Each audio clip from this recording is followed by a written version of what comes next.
Okay, so live streaming has been started.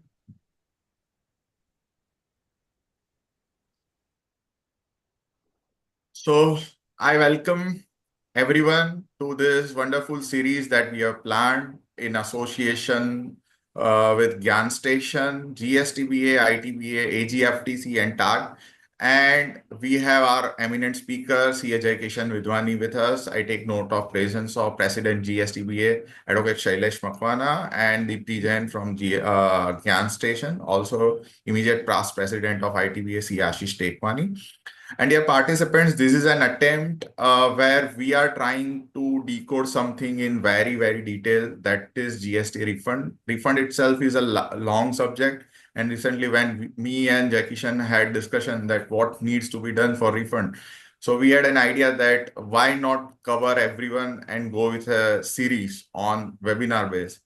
And thanks to all the associations participation, we are able to bring this series to you. So I welcome you all to this session, and I would like to ask Advocate Shailesh Makwana, President GSTBA, to say a few words before I introduce today's speaker. Mr. Audible? Yes. Okay. Mr.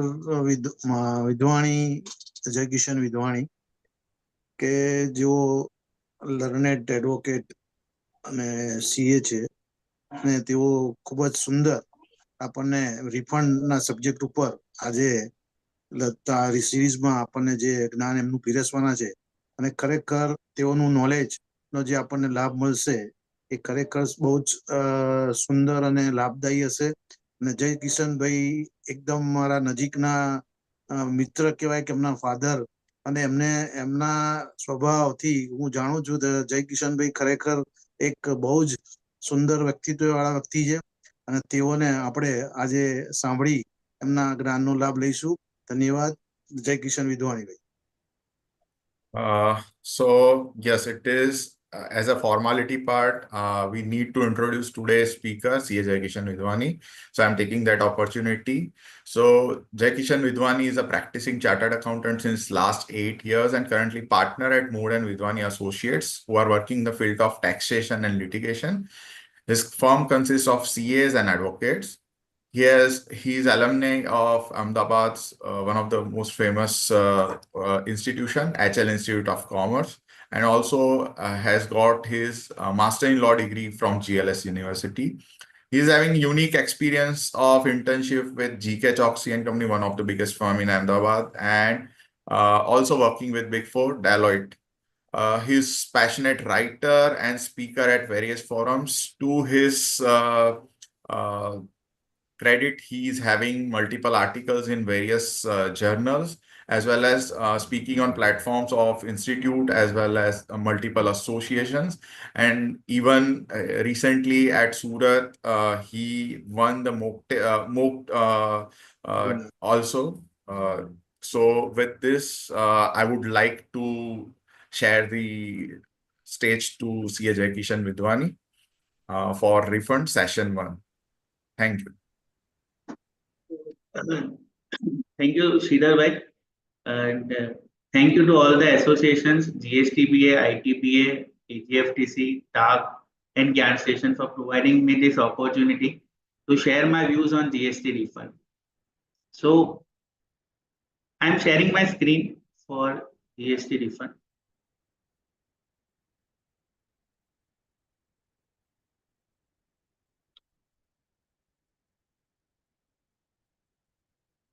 Yes. So this is what clients feel when they see that we will be claiming their refund, that it's this easy to claim the refund. So we are sitting in the office, the officer is sitting in the office, we go there, we present our case, we file the application, and the refund is sanctioned. But it is not the same. We have to establish that it is eligible as per the provisions of the refund GST. And once it is established, we have to prove the genuineness of the case, and then the refund is sanction. So once again, I welcome you all to this master class of GST refunds. So what is the expectation? And this picture is AI generated, but it summarizes the entire scenario of GST refund. First is the application. Second is this is how the officer sees it, each and everything. He feels that there is always something fishy going on and this refund is not eligible. If you are claiming for inverted, then he will establish that it is not the case of inverted. If we are claiming for export, then he will say that no, these goods have not been exported. Where is the EGM? You have not received the payment. Hundreds of deficiencies come. This declaration is pending. This certificate you have not provided. So he will reject. Reject in two ways. If there is any technical deficiency, means the claim itself is invalid, then he will issue a show cause. Or if there is any clerical issue, then he will issue a deficiency. Now rejection after rejection, and then we have to file again the application after rectification of the deficiency, and finally this first picture would become true and we will be sanctioned the refund. So this is the entire agenda of entire series. That first is what are the legal provisions regarding GST refund. Second is different scenarios in which refund becomes due. Third is the procedural aspect, that what are the procedures to be followed. Fourth is time limit for refund, that in which time frame we can claim the refund. Fifth is situations where even after the refund has been sanctioned, the same can be withheld. Next is provision for the interest on delayed refund, that if after 60 days even the refund is not sanctioned, then what are the provisions wherein we can claim the interest on such delayed sanction of refund. And after that there is recent amendment and judicial pronouncement.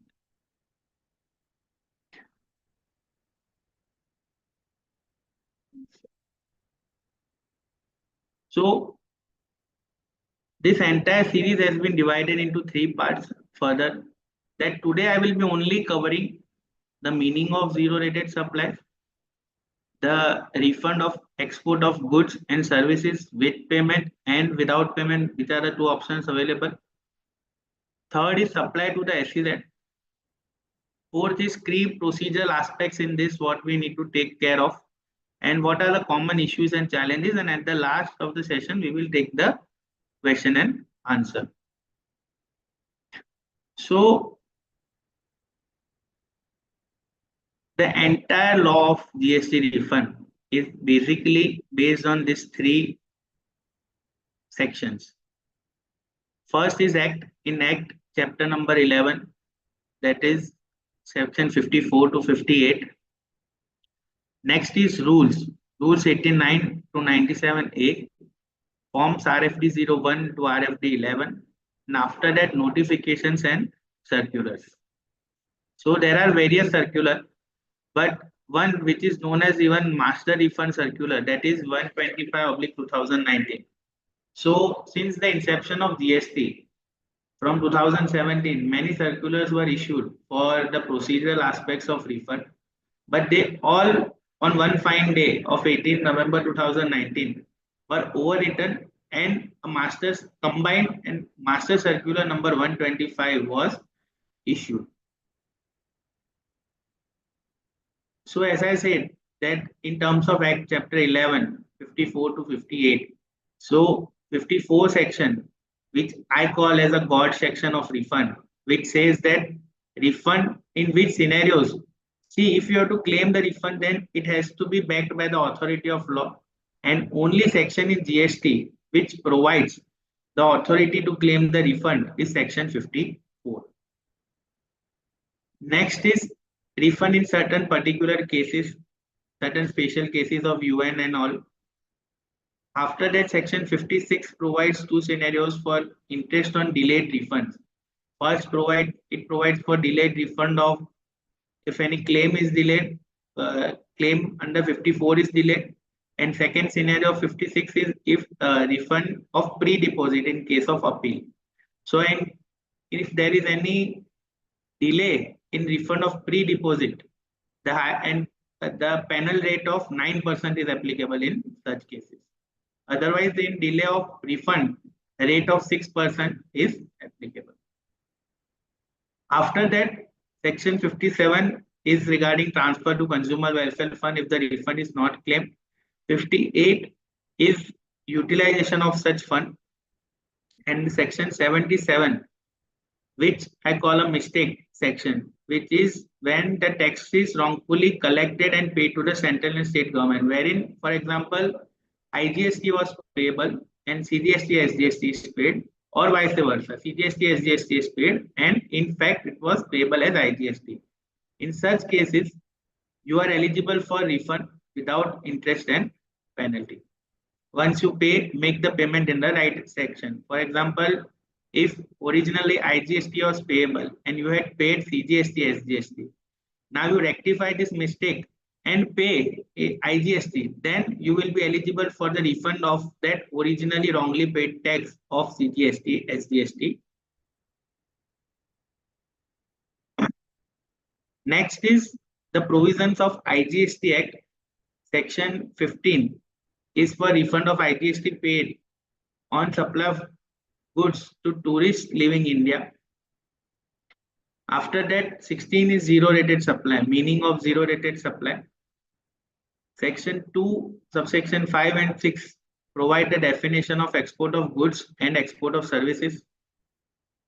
Section 19 is a replica of section 77, wherein tax is erroneously collected and paid to the central government or state government.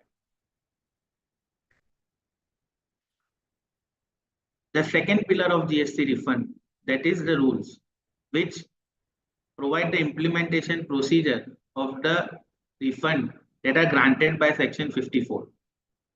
So the first rule is 89, which prescribes the formula and the method of application for refund of tax, interest, penalty and fees or any other amount. After that, rule 90 provides that once the refund claim is found to be appropriate by the officer in documentary requirements, then acknowledgement can be issued in rule 90. After that, in rule 91, there is the provision for grant of provisional refund in case of export of goods or services and assured that is 90% of the claim amount is to be sanctioned provisionally and balance 10% after due verification. 92 is the order sanctioning or refund which emphasizes that it has to be a speaking order. 93, credit of the amount of the rejected refund claim, that if any amount is rejected of refund and it was originally debited from the electronic credit ledger, then the same has to be recredited to the ledger. After that, order sanctioning interest on delayed 94, 95 refund of tax provision, refund of tax to certain person. 95 is for the refund of tax to retail outlets established in departure area or international airport beyond migration. It is for outgoing international tourists. 96 is refund of integrated tax paid on goods or services exported. So this is for export with payment. 96A is for export of goods and goods or services under LUT or bond. 96B provides for recovery of unutilized input tax credit or IGST paid on export of goods where export proceeds are not realized. Means if as per FEMA, export proceeds are not realized and if you have claimed the refund and received the refund, then you need to reverse the same. 96C is for bank account for the credit of refund. 97 is consumer welfare. And 97A, kindly note this section, this rule, which is very important, is for manual filing and processing. So it might be shocking that why I asked you to note this particular rule 97A. The reason is that when GST was introduced, it was not that from day one the portal was smooth, the processes were online. Firstly, they introduced the hybrid procedure, wherein this rule had to be specifically inserted in 2018, wherein they allowed manual processing, manual filing and processing, because they knew that the system is not ready for the refund online process of refund claim. Hence, they specifically introduced Rule 97A, wherein they allowed manual filing. So there are certain case laws for this also, which we will discuss in the due course. So this completes the introduction of the various pillars on which GST refund is based. So first pillar was section. In that main section is section 54. After that, rules in that main rule is 89, which provides the procedure. And then I asked you to note for Rule 97A, which is for manual filing and processing and importance of the same. Now,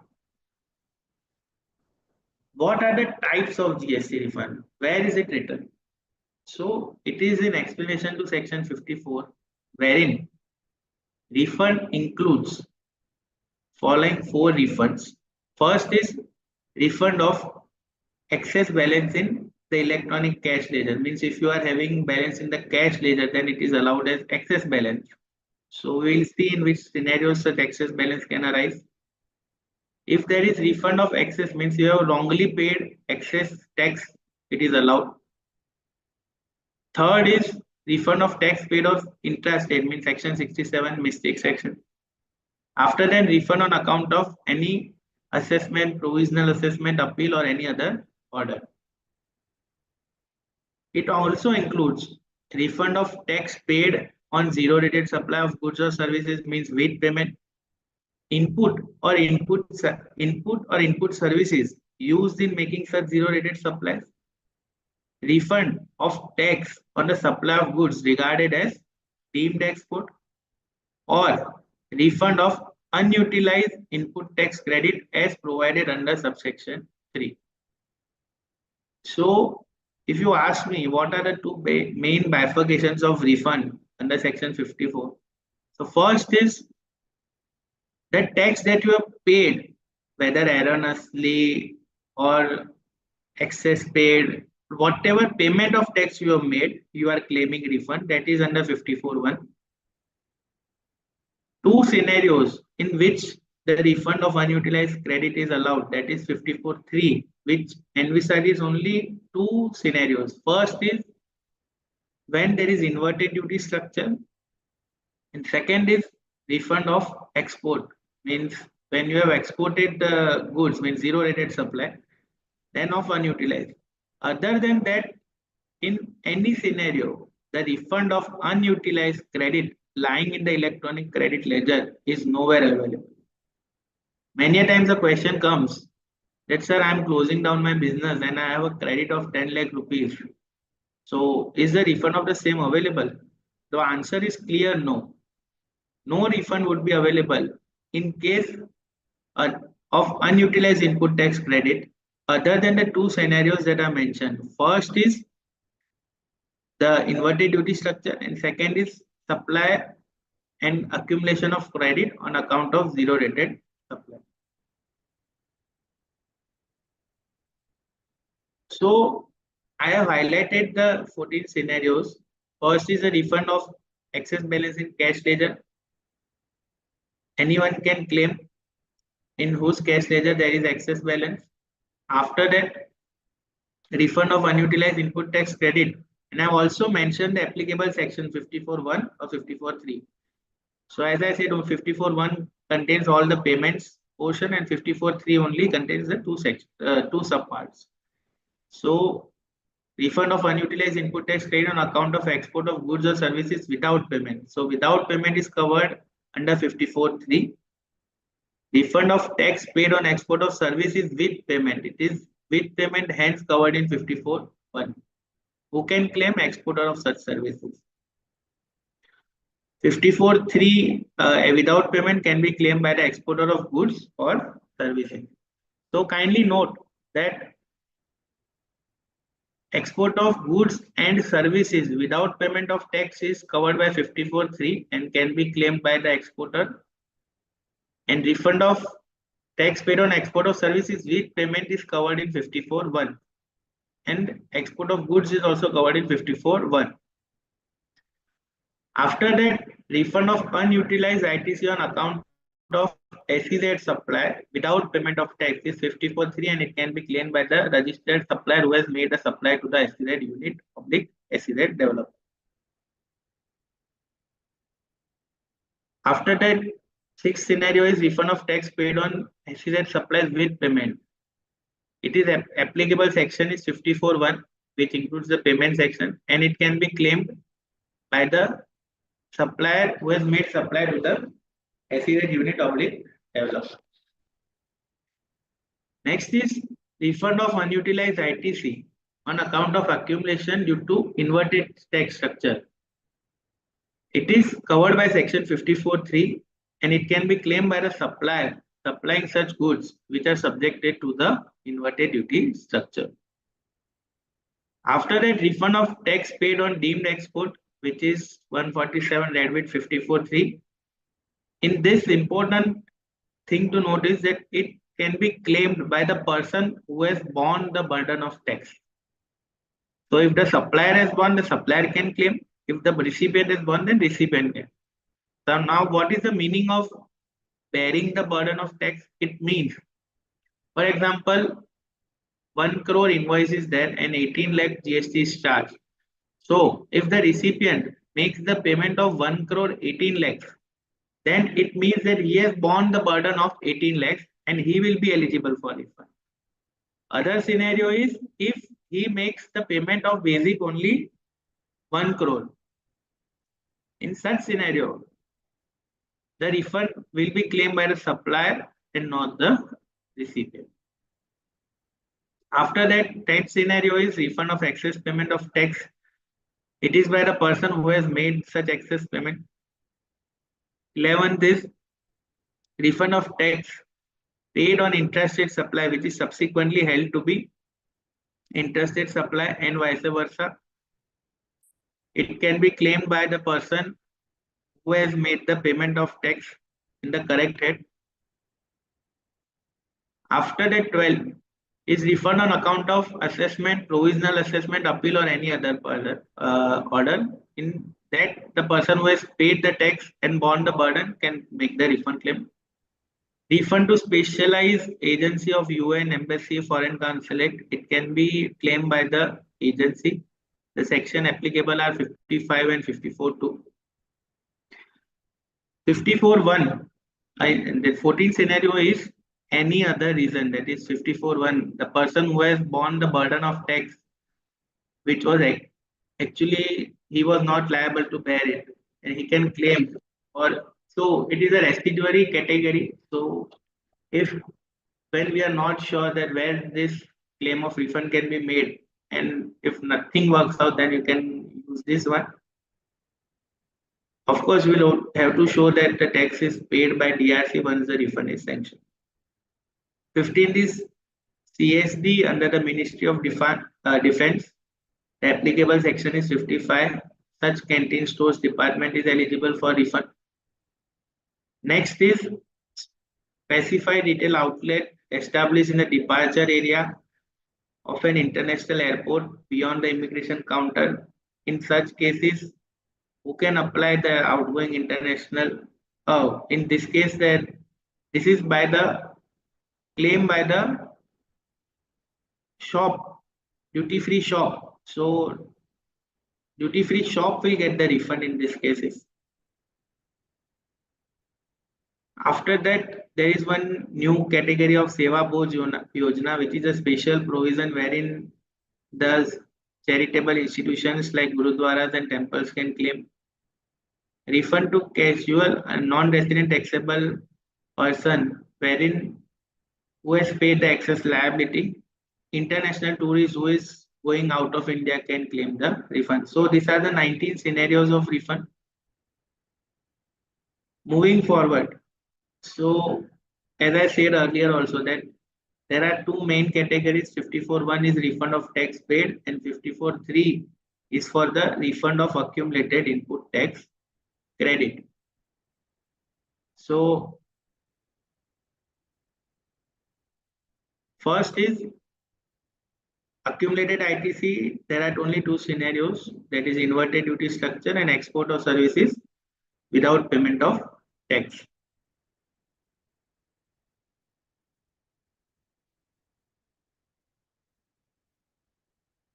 So refund of tax paid is applicable in this all scenarios as discussed earlier also, that with payment of tax, export of goods, services to SEZ, excess balance in cash ledger, tax refund to international tourists, UN bodies, finalization of assessment order, tax paid on interstate supply subsequently held to be interstate, vice versa, and excess payment. Now, what is the GST refund procedure? So, starting with export of goods and services. So, there are two options to execute this transaction, that is export of, first the option is with payment of tax and without payment of tax. So by the end of today's session, we'll be very clear that in which, so first common question of client comes is that, sir, I should exercise which option? Should I go for with payment of tax or second without payment of tax? By end of today's session, we'll be very sure how to answer this question. So the base of export refund is the meaning of zero rated supply. So section 16(1) of the GST Act provides that zero rated supply means any of the following: supply of goods or services or both, namely export of goods or services, and such supply of goods or services or both.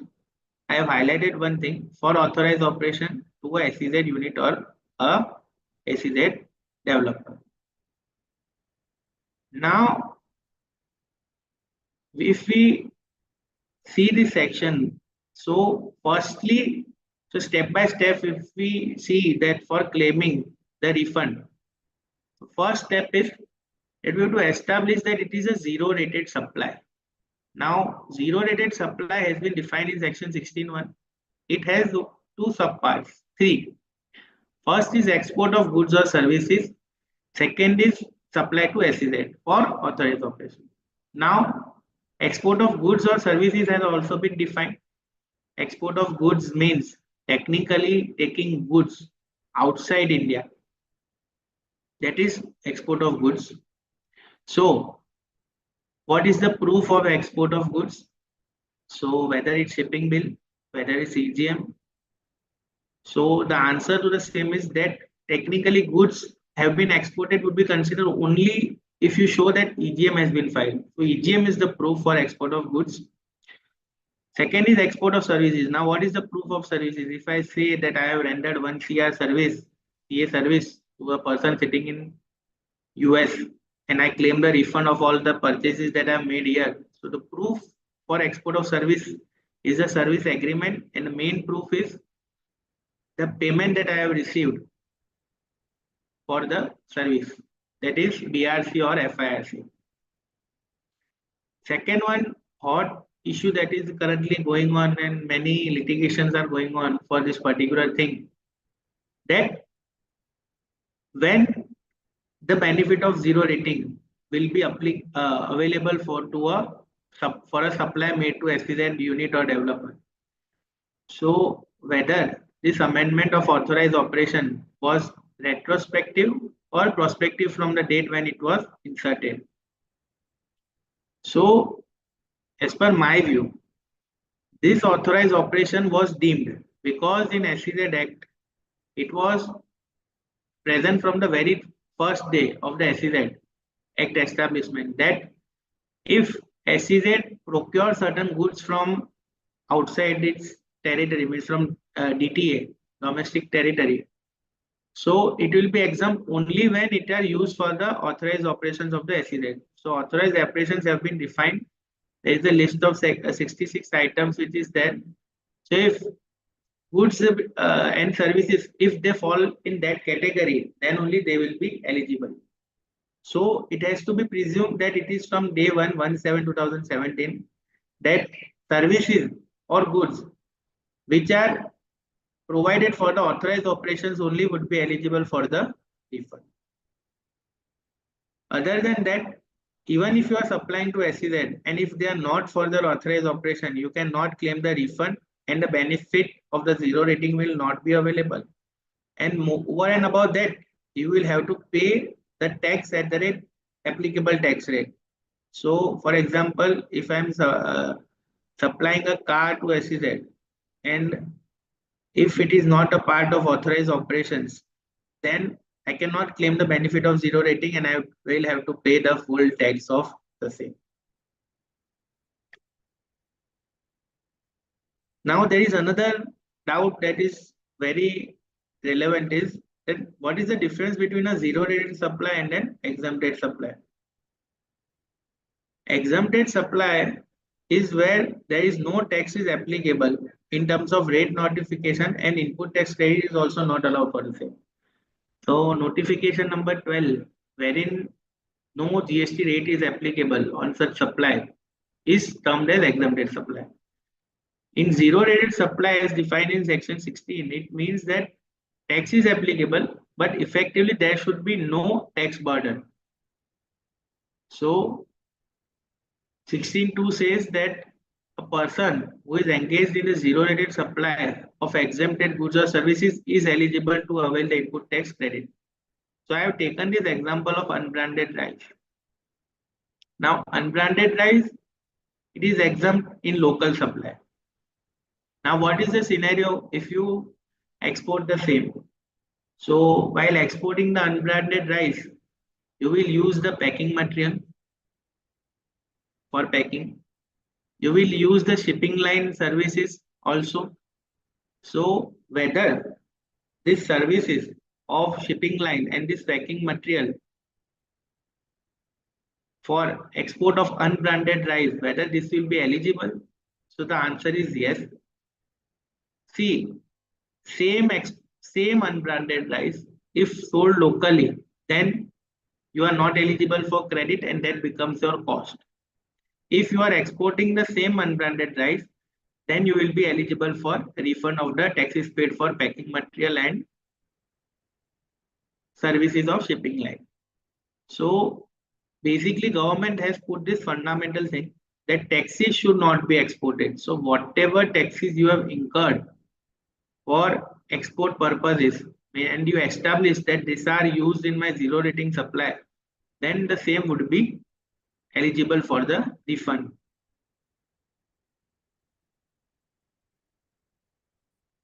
So this is the meaning of export of goods as per section 2.5. It means that taking with its grammatical variations and expression means taking goods outside India to a place outside India. Export of services means wherein the service supplier is located in India, recipient is outside India, and place of supply of service is also outside India, and the amount has been received in the foreign currency. Now,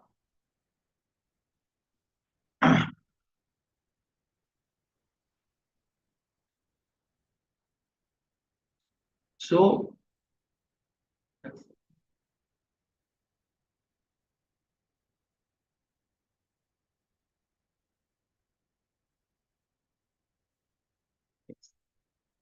so what is the procedure for refund of export on payment of IGST? So shipping bill filed by the exporter of goods. So shipping bill is applicable only in case of export of goods. It shall be deemed to be an application of refund. You do not need to file any separate application. Plus filing of correct EGM or export report, which is the actual proof of your export, is required. Filing of details of export invoices correctly in GSTR 1 and filing of valid 3B. So once this all are satisfied, then only your refund will be granted. So important points to note here is that it is an automated case of IGST refund. Automatic GST refund is only applicable for export of goods or export of services. Even if it is with payment, then you have to go for manual filing. Not applicable to services exported with payment. Not applicable even to SEZ, supply of goods to SEZ developer or on payment of IGST. This refund is granted by custom authorities. Kindly note, it is not by the GST authorities. No separate application for refund has to be filed.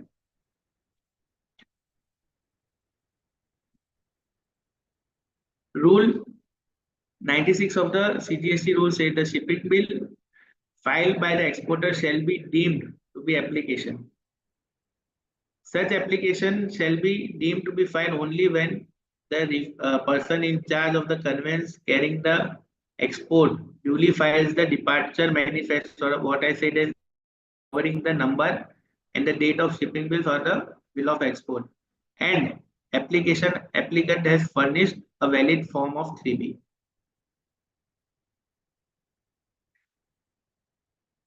By following the above said procedure, the system designated by the customs shall process the claim, and amount equal to the IGST paid in respect of the export shall be credited to the bank account of the recipient. Yes, so we are all having this feeling that application is automatic, shipping bill has been verified, EGM has been filed, 1 में भर दिया, 3B में tax भर दिया, and the refund will be granted. So we are happy just and celebrating like this. But here comes a question that even though all you have done this, but why still there is delay in sanction of refund? So mismatch in the data as per shipping bill and data as per one.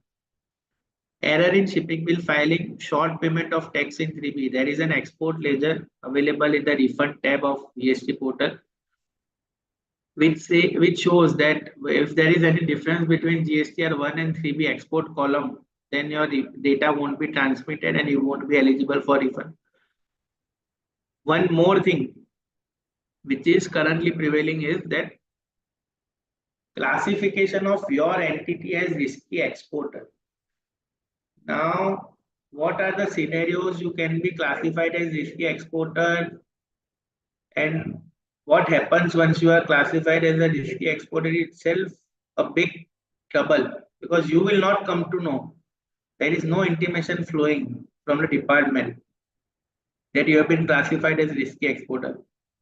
If your refund stops, then you need to approach the port and know if and come to know that whether you have been classified as risky exporter or not. And further procedure we will discuss later on in the session. So what could be the error types? So if you track your shipping bill on the IceGate website, so following error types are there. SB000, it's a good thing that it has been successfully validated. SB001, there is a shipping bill details are invalid. SB002, that the EGM is not filed. SB3, wherein there could be GST mismatch. SB4, wherein the record has been already received and validated. SB5 is the invalid invoice number. So majorly we have observed this SB005, wherein for example you are maintaining a separate serial number export EXP. So EXP 001 2024-25, and while filing the shipping bill, the CHM mentions only 1/2024-25. So this is a mismatch for system wherein EXP 1/24-25 and only 1/24-25. Even though both are same for us, a normal human being, they are different for system. So such type of clerical errors also can block your refund. After that, SB006 is gateway EGM error, wherein if due to non-filing of gateway EGM, the refund could be stuck. So now there is one recent change that earlier we see that valid shipping bill, GSTR 1 and 3B. Now, there is a timeline of 60 days. So earlier the cases of interest were being filed before the authority that was 60 days हो गया अभी तक refund नहीं आया, kindly grant us the interest. But even the fault is of assessing that he has not paid the tax in 3B or there is some mismatch, still the claims were being made. So proviso in 96(1) has been inserted wherein when the automatic refund application, that is shipping bill, shall be deemed to be filed. So in case when there is mismatch between shipping bill and one, such application of for refund of integrated tax on the goods exported out of India shall be deemed to be a file only when such mismatch in respect of the said shipping bill is rectified by the exporter. So once you resolve SB001 and all errors as seen in previous slide, then only this application would be considered that it is complete in all aspects. Before that, the same will not be sanctioned. The time limit won't start. What is the back-end process before the automated refund? The details of the relevant export invoices in respect of export of goods contained in form shall be transmitted by the GST portal to IceGate. Confirmation from the IceGate that goods covered by the said invoices has been exported. Quantum of refund, there is no formula. Means that whatever tax you have paid, the same will be allowed. 96(5)(a) has been inserted wherein the refund has been withheld under the provisions of clause A and or C of 4, subrule 4 of 96. Such claims can be transmitted to the proper officer. So once your case is classified as risky exporter and you have, though you have exported with payment of tax and you have filed the shipping bill 1 3B, you will not be granted an automatic refund and your case would be transmitted to the jurisdictional officer. So how will it be transmitted? For example, in December 24, I had submitted claim for 10 export invoices. 10 export invoices were filed. My case is classified as risky exporter and 10 invoices GST amount was 1 CR. That 1 CR application would be automatic generated by the system, auto acknowledged also, and will be reflected in my GST portal, wherein I will have to submit my reply, all documents before the authority jurisdictional officer. He will assess my claim and if found appropriate, then only he will sanction. So my automatic refund of with payment got converted into the manual procedure of without payment. So that is the major change.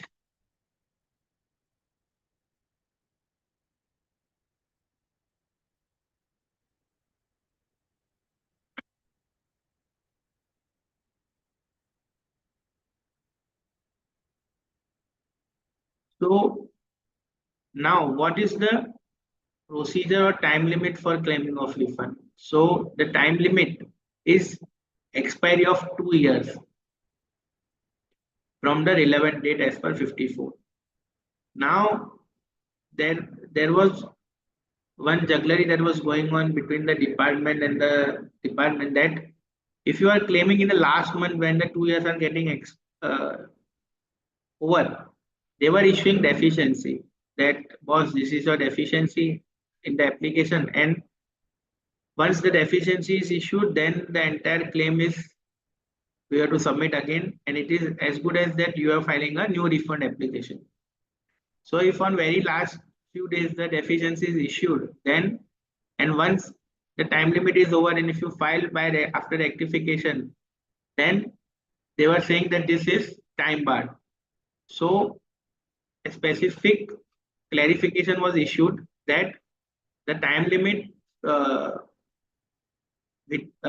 from the filing of application and time limit between the deficiency issuance by the authority has to be excluded for the purpose of calculating 2 years. The same will be added. Now, what is the time limit for claiming of refund by the United Nations? It is 6 months from the date of the quarter in which such supplier of received. Now, what is the time limit, means what is the relevant date that has to be considered, because different scenarios of refund, different relevant date. First is the scenario of export of goods outside India. So if the goods are exported out of India, so there are multiple options to send the goods. First is by sea or air, second is by land, or third is by post. So in case of goods are exported by the sea, then the relevant date, means from which the 2-year time limit starts, is date on which such aircraft or ship leaves India. That is to be seen. So second is by land. So on the date on which the goods crosses the custom frontier.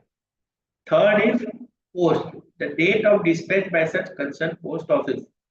So once this, in all scenarios, the relevant date is different. Second is the scenario of deemed export. So on which the return relating to such deemed export is furnished by the supplier. In case of refund of services exported out of India, so where the supply of services is completed prior to the receipt of payment, means supply is completed and payment is received afterwards. In such cases, the date of receipt of payment in convertible foreign exchange. Second is payment is received in advance prior to the date of issue of invoice. In such cases, the date of issue of invoice. Refund by virtue of a judgment decree, the date of communication of such decree of order by the tribunal or court. Now, refund of unutilized ITC on account of an inverted duty structure. So there was one amendment that in this case, 2 years time limit. Prior was earlier it was starting from the end of financial year. For example, I am claiming a refund for August 18. So my time limit of 2 years was starting from March 19 to 2 years. Now the amendment was made with effect from 1 to 2019. Now the time limit of 2 years will be starting from the return month itself. For example, right now I can claim only for January 2023 refund. So due date of 23 January would be the due date for January 25, in January 25 for the refund claim. Refund of tax paid provisionally, the date of adjustment of tax after the final assessment is done, and after that, if there is excess payment, then you can claim. In case a person other than supplier is claiming the date on which the receipt of goods or services both by such person, in any other case, 2 years should be the date of payment of tax. So this completes my first section of with payment of tax. So if we recapitulate the entire thing that is done till covered till now, it would be that refund basically 3 pillars of the same: circular, rules, and section. So section 54 is the main section, God section as we call. In rules 89 is main one. After that, we have seen various scenarios of refund in which detailed discussion is going on currently for the export part only. Meaning of zero rated supply, wherein supply export of goods and services, and second is supply to SEZ only for the authorized operation is covered as zero rated supply. After that, we discuss the procedure wherein export with payment is completed now. Export with payment is an automatic route wherein the shipping bill itself would be considered as a refund application. Shipping bill will be considered as a refund application only when the one EGM is filed, 1 is filed, 3B is filed, and everything is matched, plus you are not classified as a risky. And we also saw what errors could be there and how to resolve the same. After that, we have started now the second part, that is export under bond, wherein we have seen that time limit applicable for refund is 2 years from the relevant date. So relevant date in different scenarios we have seen. So now moving on, that in export with payment, whatever tax we declare as paid. For example, if you are exporting goods of 1 crore and 18% is the GST rate, then straight away you will be eligible for 18 lakhs refund. No questions asked. If all conditions are satisfied, 18 lakh refund is straight away eligible. Whether the ITC is of goods, service, capital goods, whatever may be the debt, you are eligible for 18 lakhs refund once the documentation is complete. Now coming to the second scenario, the supply export of goods under and services under annuity or bond. So this is a calculation based thing. So this is not something that straight jacket formula could be established. Hence, the government has come up with this formula that, which in short, if we see, is refund amount equal to A into B divided by C. Now, what is the meaning of A? It is the turnover of zero rated supply of goods and services, which is classified as A, multiplied by net ITC, that is B. Net ITC means it includes all but less capital goods. Divided by C, it is the adjusted total turnover. So A into B by C, refund amount. This will give you the maximum refund amount that is admissible. Now there are certain more checkpoints to it. Then we will come to the final calculation what you can claim. So refund amount means that this would give you the maximum refund that you can claim as per the formula. Now we have to compare that with the balance, current balance in the credit ledger, balance as on that return filing period, and then the maximum would be the lower of the three will be eligible. Now net ITC for this particular refund claim of export means the input tax credit availed on input and services, means it excludes the capital goods. Now what is the meaning of capital good? It means that whatever has been capitalized in my books of account means capital goods. So here only the refund of input and input services will be applicable. Whatever fixed asset addition that you have capitalized, the ITC of the same won't be eligible as refund. Now there was one lacuna in this formula that people were inflating their export turnover to claim the maximum refund. So the government, after realizing this, have made one amendment in the formula that export value can be declared maximum of 1.5 times of the goods that are locally sold. For example, if I am selling certain product locally also and exporting the same also. So locally, if I am selling for 100 rupees, so maximum export value I can declare is of 150.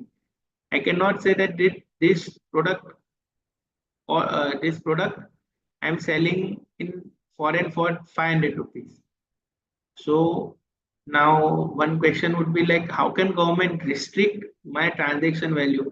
So it's my choice, no, that I can sell certain product here at 100, and if in foreign the market is of good, and if I get 500, then how can government restrict? So they said that okay, we are not restricting your transaction, but for refund calculation, we will restrict you for 150 only. So maximum 150 can be used for claiming the refund. So they are not restricting the transaction value. Transaction value, they said that you can keep whatever you want, but for the refund formula calculation, it would be 150 only.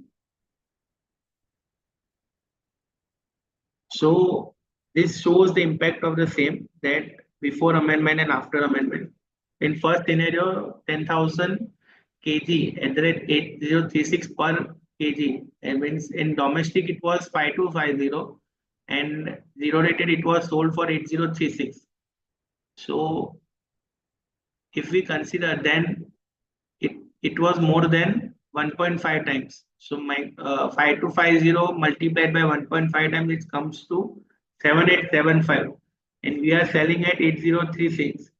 So in first scenario before amendment, I was getting a refund of 9,08,600, and after refund, after this amendment, I was getting the refund of 88,443. and after amendment I am getting the refund of 88,235. So the amendment restricts the value of zero rated to maximum 1.5 times of the zero rated supply, I mean local supply. If I am supplying in local for 100, then maximum zero rated value can be 150. In this case, 5250 I am supplying in local, then maximum it can be 7875. If I am getting 8036 in market, then fine, but for formula it would be 7875.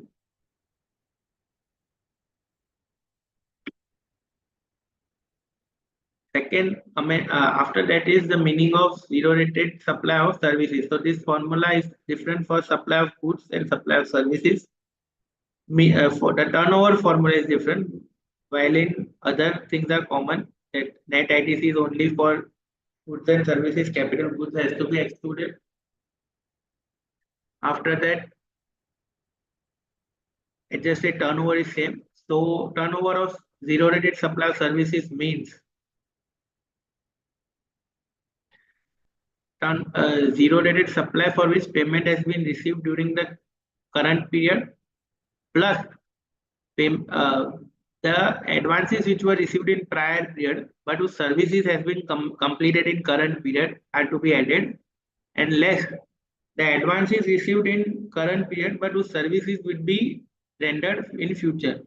So current payment plus advances of past whose services has been completed less the advances whose services would be completed in future. So this would be the formula for zero rated services. Now, as I said that this formula would give us the maximum amount that is eligible for the refund.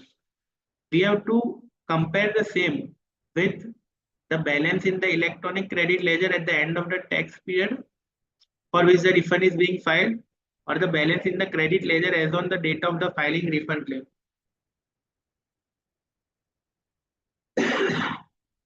For example, my refund form as per formula comes to 20 lakhs, but I have utilized the credit and today my credit, the balance in my credit ledger is only of 5 lakh, then I would be eligible of refund of only 5 lakh. Now, second question is in what sequence you have to claim the refund. For example, this amount comes to 5 lakh rupees, then entire to be claimed from IGST, CGST or SGST. The answer is that firstly we have to claim the refund to the extent available in IGST. After that, C and S equally. And if there is any shortfall in one, then we can claim the refund under one. For example, I am the refund eligible amount is 10 lakh. I have a balance of 2 lakh in IGST, 2 lakh in CGST, and 6 lakh in SGST. Then firstly, 10 lakh, 2 lakh would be claimed from IGST.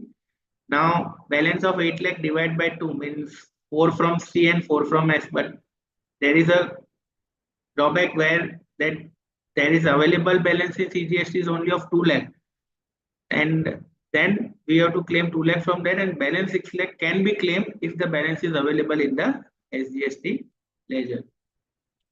So this is the screenshot of the actual portal wherein we have to firstly select the refund tab application. These are the types of applications that are available, wherein we have to select the export of goods or services without payment of tax. After that, we need to upload a statement also, statement 3. This is the formula we are discussing, that turnover of zero rated supply of services is A.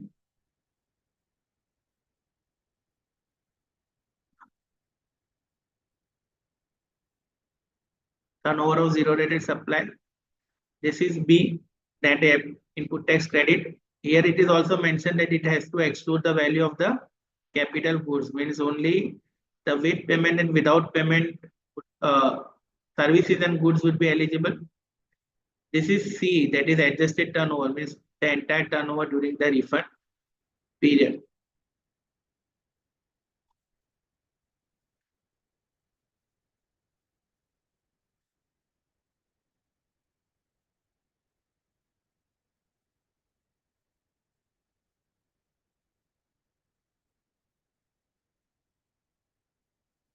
Yes. So once the amount is been derived maximum refund, we have to compare the same with the balance in the electronic credit ledger as on the date of the refund return period, for which, for example, August 24, if you are claiming that after filing of August 24, what balance is available in the credit ledger, and today, that as on 27 January, what is the balance available? Maximum would be lower of the three would be eligible for the refund claim.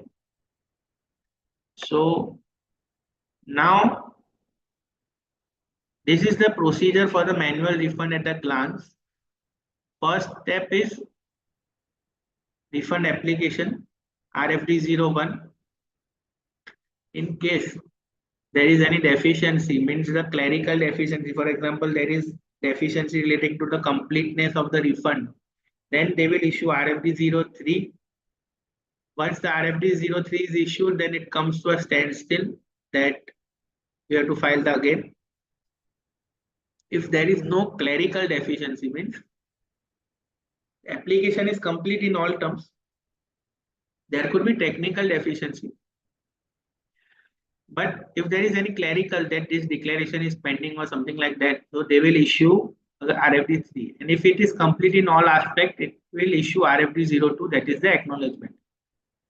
Now, once the acknowledgement is issued, then there are two scenarios: that grant of the provisional refund if there is export application within 7 days of RFD2, or they can issue a show cause notice under RFD8 asking for a technical ground. Once the SCN is issued, we have to reply in the form RFD9 within the 15 days of RFD8.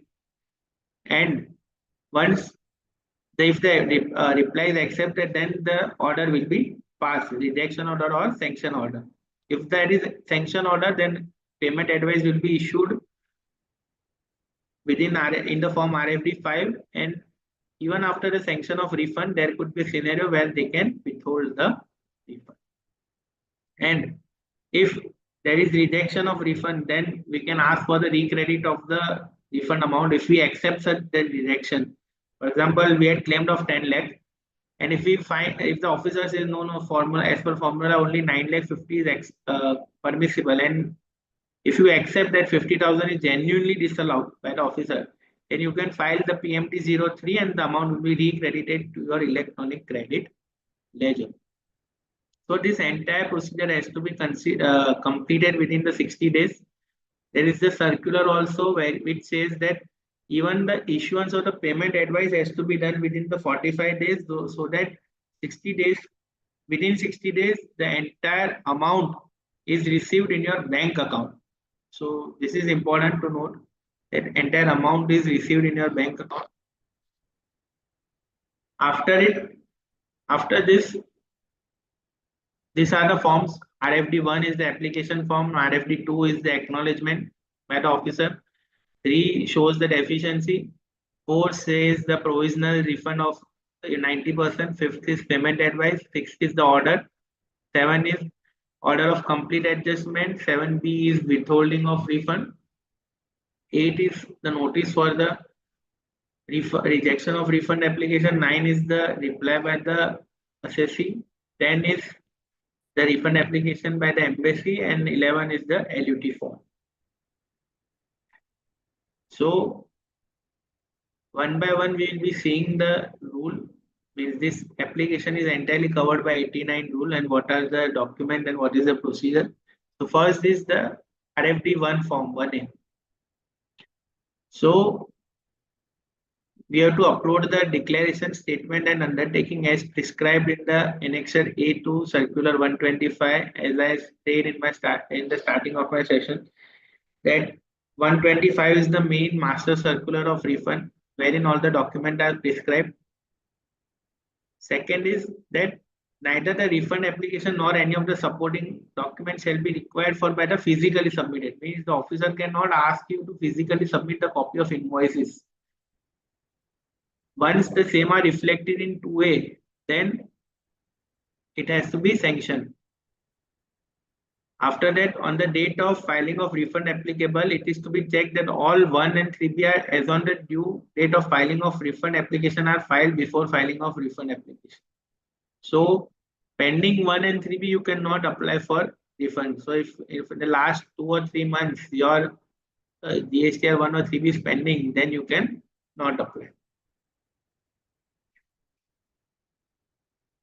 So what is the document, list of document as per circular 125? It is declaration that the refund export duty is not applicable.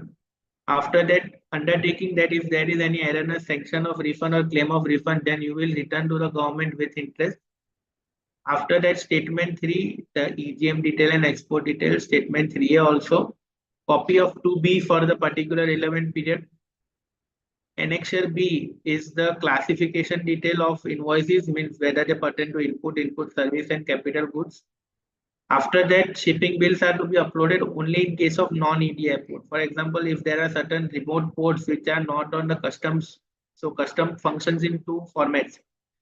Firstly, major ports are EDI ports wherein there are available systems. In that case, you do not need to upload the shipping bills. Only in case of non-EDI port, which are manually driven ports, like for example, Bangladesh port or something like that. In that, Petra port is the port for Bangladesh. So in that case, you have to submit this non-EDI shipping bill details. Now,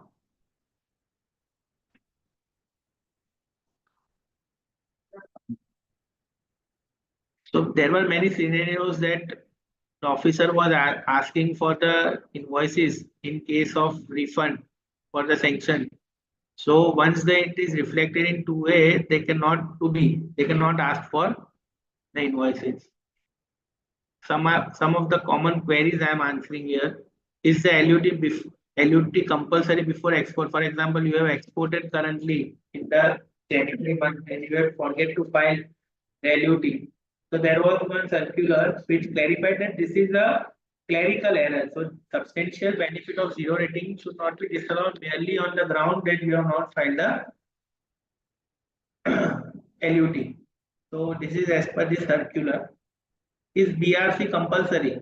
So, for example, BRC is compulsory for export, but the proceeds should be realized, but it is an after effect.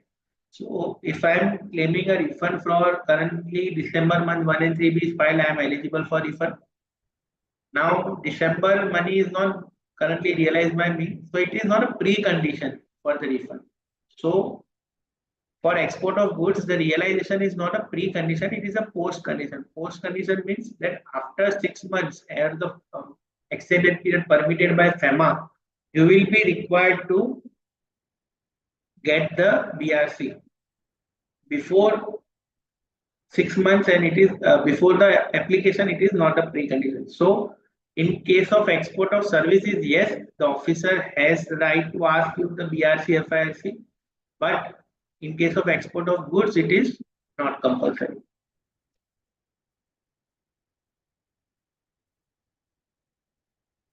Is bunching of financial year allowed? The answer is yes. For example, in manufacturing concern, earlier there used to happen that in March the only purchase was there and in April it was exported. So we were not able to file the refund as no zero turnover was shown in the month of March. Now this has been rectified that even March and April, even 2 financial year, 12 months can be clubbed. This is also based on one of the judgments of Pitambara book. Now, another question that comes regularly is whether CA certificate is required. The answer is no.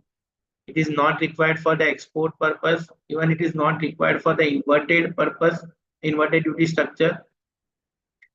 It is required only when it is to be proved that the burden of tax has not been passed. For example, excess payment of tax or wrong payment of tax. In such cases, it is required. Even in section pursuant to section 77, wrong payment, it is required. So this is the second rule 90, which once the application is found to be in complete order, the acknowledgement will be issued. Once the acknowledgement is issued, no deficiency clerical thing can be asked for. After that, the provisional refund will be granted. That after the scrutiny of the claim and evidence, the proper officer on being prima facie satisfied that the amount claimed and as refund shall make an order of provisional refund of 90% of the refund amount claimed in form RFD 4 within the 7 days of the RFD 2. What declaration is that the director or the company is not prosecuted in last 5 years under the existing law or evasion of more than 2.5 crore. If the order officer is satisfied that there is no further scrutiny of claim required, he can directly proceed with the issuance of final order in form RFD 06, and in such cases no provisional order is required. If your claim is thorough, then you can straight away issue the RFD 06 form. If subsequent to RFD 4, the officer finds that total refund amount is in final refund is less than the already sanctioned amount, he can initiate the recovery proceeding. No adjustment or withholding of refund as provided under 5410 or 11 shall be allowed in respect of the amount which of refund has been provisionally sanctioned. In case where there is an outstanding recoverable amount from the applicant, the proper officer, instead of granting the refund on provisional basis, may process the refund on the earlier and recovers. For example, if your demand of 1 CR and you are claiming a refund of 30 lakhs, then the officer should not reject. What he can do is sanction the refund and appropriate the 20 lakhs. So effectively, he did not grant you the refund. He appropriated the same. Consolidated payment advice and interest on refund. So earlier, what used to happen?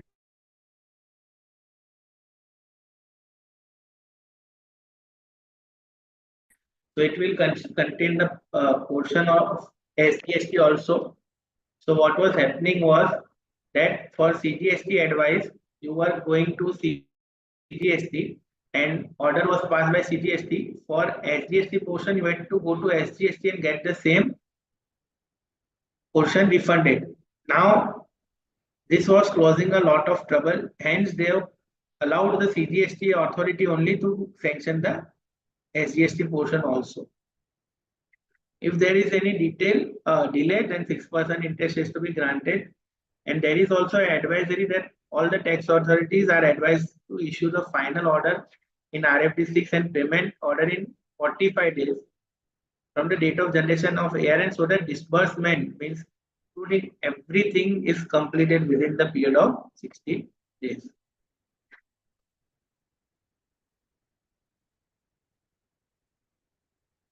So now we'll be happy that the amount has been sanctioned and we'll be just thinking that wow, this has happened. Now there can be scenarios wherein the refund can be withheld also, where the proper officer is satisfied that this amount is payable. He shall make in RFD 5 and in 5 and order in 6, and in 5 the refund shall be sanctioned. Now adjustment of refund, wherein could be adjusted, that what could be the parameters when the refund could be withheld. There is any default in furnishing of any return, liable to pay any tax which has not been stayed, means unstayed demand. Yes.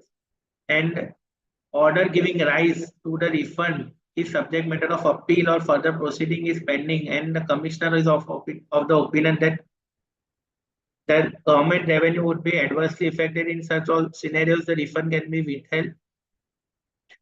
In such scenarios, the refund would be sanctioned, but they would be not be allowed. RFD 5 won't be issued and RFD 7 would be issued, and the refund would be adjusted against the outstanding demand.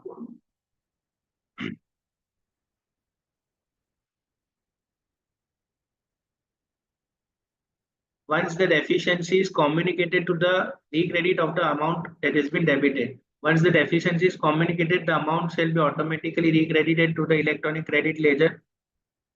Where the refund is rejected either fully or partly, the extent shall be recredited. before the recredit. In case of deficiency, it will be automatically recredited. In case of the RFD 6, wherein the partial refund has been rejected, you need to give an undertaking to the officer that you won't file any appeal against this. Then only amount of refund would be rejected refund would be credited. For example, 5 lakhs you have claimed, 4 lakh 50 is allowed by the officer, 50,000 is rejected. 50,000 would be recredited in your electronic credit ledger only if you give this undertaking.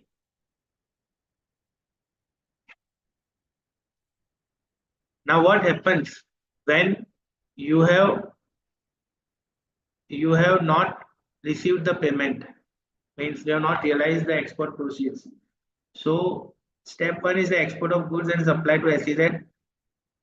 Now foreign proceeds have not been received in full or in part.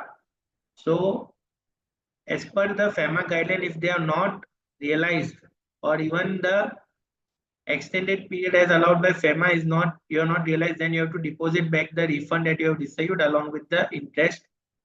And once the proceeds are received, you can reclaim the same. Now there is one always confusion that what we should advise the clients, whether you should go for with payment or without payment.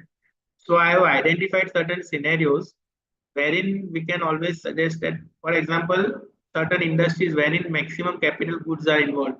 For example, manufacturing industry. So I have taken one example that, for example, if the goods of worth rupees 1 lakh are exported and 12% GST is chargeable on the same. So in first scenario, you will get that 12% refund. Now, if you go for without payment of tax, and in this the bifurcation is 3,000 is of input services, 2,000 and 5,000 is the capital goods. So in this case, you will get refund of only 5,000 capital goods won't be eligible. Hence, it is always advisable that wherein capital goods is involved majorly, for example, manufacturing industries, is always advisable to go for with payment option so that you can encash your refund. Otherwise, if you go without payment of tax, you won't be eligible for the capital goods refund.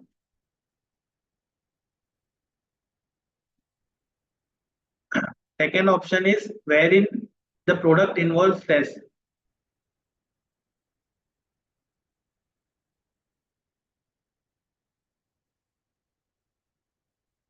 Yes.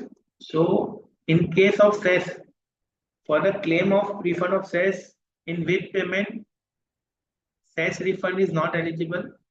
You have to compulsorily go without payment of tax. For example, client is getting the coal or the product involves the cess, then compulsory you have to go for the without payment option.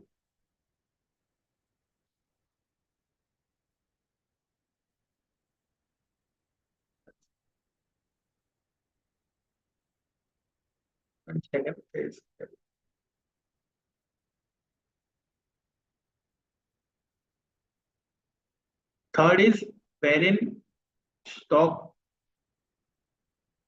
there is high stock. In that case, I have taken one example.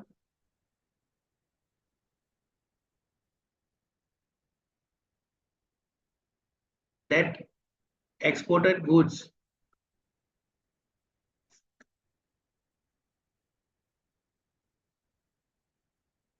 worth rupees 1 lakh, GST chargeable is 5 lakh, and if I have a major stock hold, then in that case it is always advised, and I have purchased the stock of 32,000 in current, then it is advisable to go for without payment of tax, because in without payment I will get the refund of 32,000, and for with payment I will get only the refund of 5,000.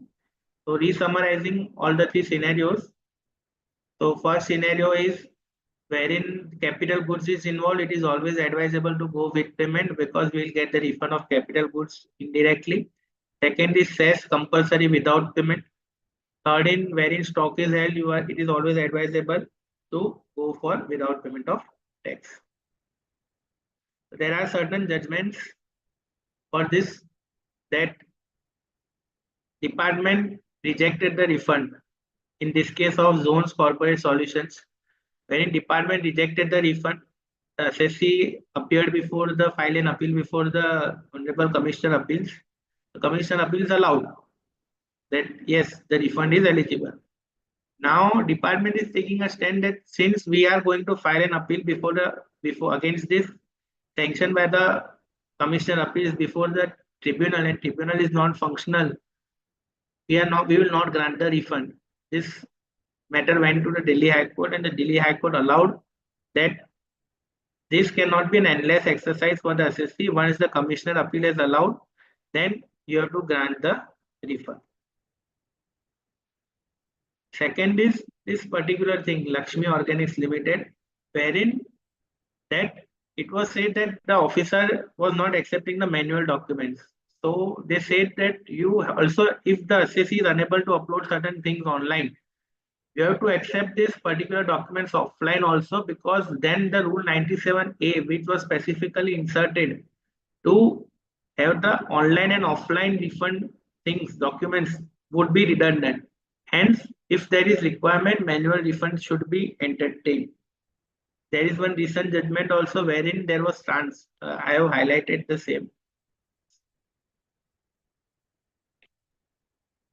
This is the latest judgment of in the Himachal High Court, Himachal Pradesh High Court, AMN Life, wherein the refund was denied only because there was conversion. Means when the entity got converted, so the converted entity couldn't file the refund for the earlier period, which was being due to the earlier entity. Means A got converted to be A Limited, A partnership firm got converted to A Limited. Now A Limited could not file a refund claim of the earlier period of the partnership firm, and partnership number was also surrendered. So the department said that the refund would be eligible and you will be required to grant the refund based on the manual application. Next is Arsenal Mittal versus the Assistant Commissioner, that SCN should be based, SCN is base of anything, and it is a vague SCN is not allowed. They only say that error in adjusted turnover. They have to give the complete reasoning the why the refund is being rejected. So you must be observing that nowadays refund orders are speaking orders and not merely the portal generated orders. Next is refund on export of payment of IGST of services. In this case, additional document that is required and it is highlighted is BRC FIRC. So for the proof of services, only the FIRC is the main base document.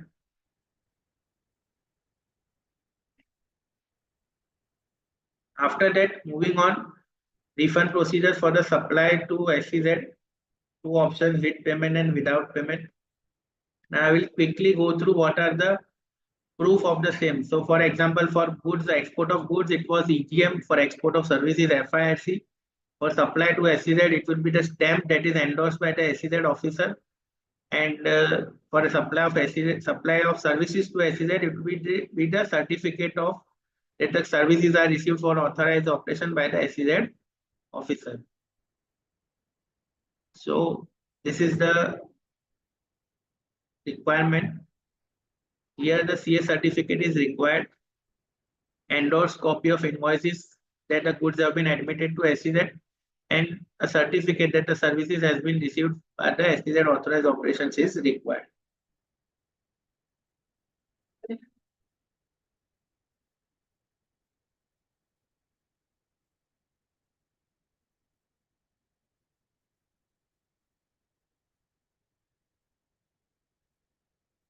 So there was one judgment of Britannia Limited also of Gujarat High Court, wherein the petitioner is entitled to claim the refund of IGST lying in the electronic credit ledger, as there is no specific supplier. Means this is the case of the ISD credit. So ISD credit is also to be considered for the purpose of claiming of refund. Based on this judgment, you can claim the same. So I can see that almost it's 6:58. We can take the questions. Organizing team, Yes, sir. Yes, sir. We can take the question answer round now. Yes. So I want to see that you are all happy. Yes, yes, Like, definitely, sir. yes. So we can take the question answer. Yes. The first question is tax paid in its respective month through utilizing ITC and afterwards GST again paid under Rule 86B at the time of GST audit. Is refund available of GST credit utilized?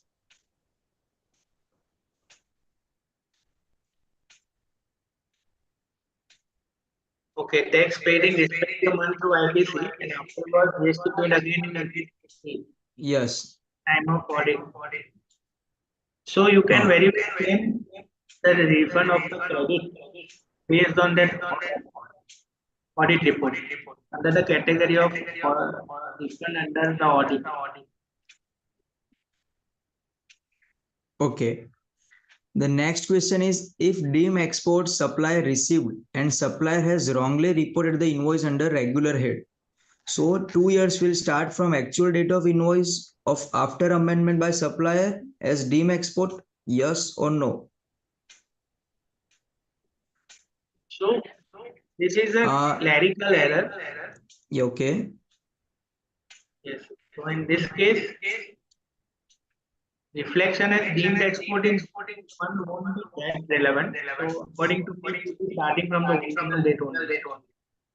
Okay. And if zero rated conditions are not satisfied, tax is to be paid considering value inclusive of tax or tax on export reported. It is always beneficial to consider inclusive of the. Okay. Next one is when the shipping bill is manually made, then how to claim the refund of IGST paid on export? Shipping bill is manually made. Manually made, then how to claim the refund of IGST on export? So then shipping bill, making of shipping bill doesn't make a difference. It is only relevant for without payment of tax. If IGST paid is there, then in 1 and 3 you file, it would be the custom prerogative to sanction the refund. The next one is can ITC refund can be claimed by the exporter after GST registration is voluntarily cancelled due to closure of business. Can the ITC refund be claimed by the exporter? After IGST. GST is voluntarily cancelled due to closure of business and already 6 months passed from the cancellation of order. You can proceed with the manual filing of application. Okay. One other is in case of export with payment of tax, value of goods 100, freight is 20 and insurance is 10 and tax is paid 18% on total of rupees 130, that is 23.40. Refund received from customer of rupees from custom for rupees 100, that is 18. How to claim refund of remaining 5.40? So basically is that the IGST paid on freight and insurance on 30 rupees, 18% GST paid. How to claim the refund of that portion 5.40? That didn't get. So it is with payment or without payment? Firstly. With payment of tax. Yes. But from custom, the taxpayer is already received refund of on basic value on 100 rupees at 18%, 18 rupees. But as per shipping bill, the IGST paid is 23.40. That is on freight and insurance also. He has paid the tax. How is it So possible? How is it is not practically possible? Because if you have, see, if you have filed the refund, if in GSTR1 you are mentioning the basic value and without freight and that, and in shipping bill it is including freight, then it would be mismatch and the refund won't be granted at all. This is not okay. practically possible. And This I is a think it's a auto system. So the amount mentioned in the shipping bill will automatically will be refunded to the payer, yes. taxpayer. So they have no option to edit. So I don't think that this is a practically scenario. It's So while filing, I think in the export GSTR in table number 6, you have to mention total 23.14 IGST paid value. Then only it will be matched, and then only the refund will be granted. Yeah. Otherwise, ICE data will be mismatched. Yes, and refund would be entirely blocked. Not only Yes. the export, this freight. Even you cannot claim, even 18 rupees will be not received. Yes, correct. The next one, is it necessary to get payment for export made from debtors to claim refund under LUT? As I said that LUT it is not precondition for the refund, but if 2 years have passed and if you still not received, then the officer can take this ground and reject the refund. Okay. And the next one is from same person. In case of export of service, can officer ask for IP address of client where service is exported for online business support service? This seems a very particular case wherein Yes. FIS is required. This IP address and all this could be an investigation part. You can always challenge this. This is not as per circular 125. Okay. The next question is, in case of export of service without payment of tax, how to claim refund of invoice for which payment is received after the refund period for which refund claim? Example, like I have filed application for refund for January 24 to March, that is for quarter 4, but invoice of March 24 payment received in April. Then how to claim the refund for that invoice? Basically, the second application will be there, I think. Yes. The next one is GST refund with payment of tax should be processed automatically, that is without filing application. But many times we did not get refund amount in account. What should we do? You should approach the port and see whether you are flagged as risky exporter or not. Okay, and I think with payment of tax required, the also check to the data with IceGate also. Yes. Annexer is required on supplier to deem refund claim in refund. Yes or not? I think a question is not drafted properly. Last one is that. Yes. Which is the same person who is continuing the refund application, that March invoice, asking that, sir, but in second application, invoice of March 24 not allowed as the statement 3 link with GSTR 1. Can you elaborate once more? The question is that the first one, old question is that the quarter 4 refund applied, but for the same month, March month, invoice payment received in April 24. But before that, already for that quarter, refund application already filed. So the invoice which are received in April 24 for the period of March 24, how to claim the refund? And then in same question, there if I am filing for second application and the invoice of March 24 will not allowed to link with GSTR 1 in statement 3. So there is only one thing, that one invoice can be uploaded once only on the GSTN portal.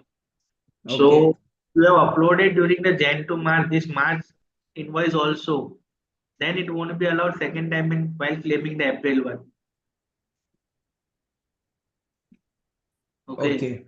Yes. So for April, if you will be allowed only because this is system based. So once the invoice of March is uploaded in March and it is rejected, then for April you cannot apply the same. You will have to go for appeal only. Okay तो मतलब अगर मार्च 24 का मेरा bill अप्रैल 24 में आ रहा है, बरोबर, तो मैं अप्रैल 24 का अगर पीरियड में सिलेक्ट करूंगा फाइलिंग के लिए एक्सपोर्ट रिफंड के लिए, तो वो मार्च 24 नहीं कंसीडर करेगा। मार्च 24 का कंसीडर करेगा, सब्जेक्ट टू कि आपने मार्च 24 के क्लेम में भी वो इनवॉइस को वैलिडेट नहीं करवाए। ओके, अगर इनवॉइस वो पीरियड में रिफंड एप्लीकेशन में नहीं गया है तो ठीक है। हाँ, बट अगर वो मार्च की एप्लीकेशन में चला गया and you are now once again doing this particular thing, तो डबल डुप्लीकेशन हो जाएगा। Done. The next one is export with payment of tax exported by road to Nepal and the custom clearance is manual. What is the process to claim that refund? You can claim always without payment of with payment of tax is there, no?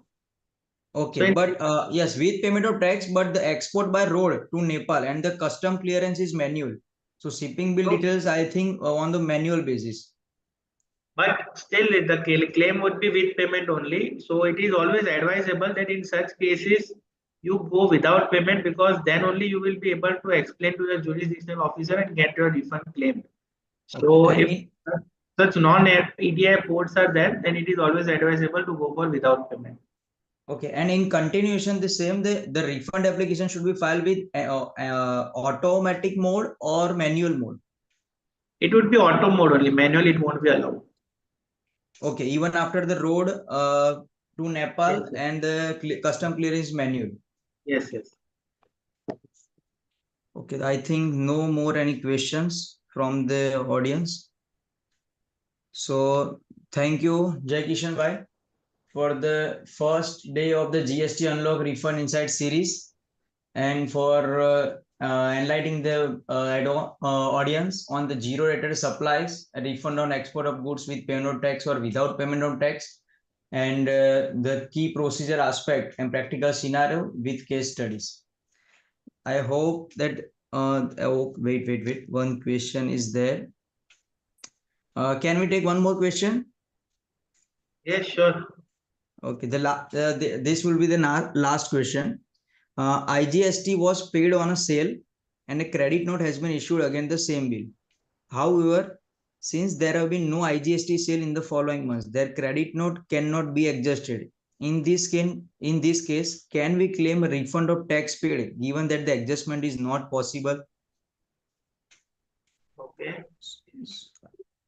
I think it's not the case of export, but case of only refund. You can claim under excess payment of tax.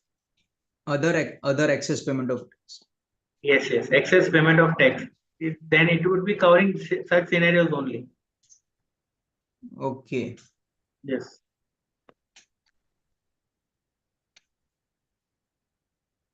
Thank you so much, Jaykishan sir. I hope all the audience will get the answers from the sirs, and sir will continue on the next day. On the next topic will be our inverted duty structure and refund on inverted duty structure with relevant judgments and case issues. Thank you so much, sir. We will join today on the same time, 5:30 p.m. All are requested to kindly join on the timely basis. Okay. Thank you.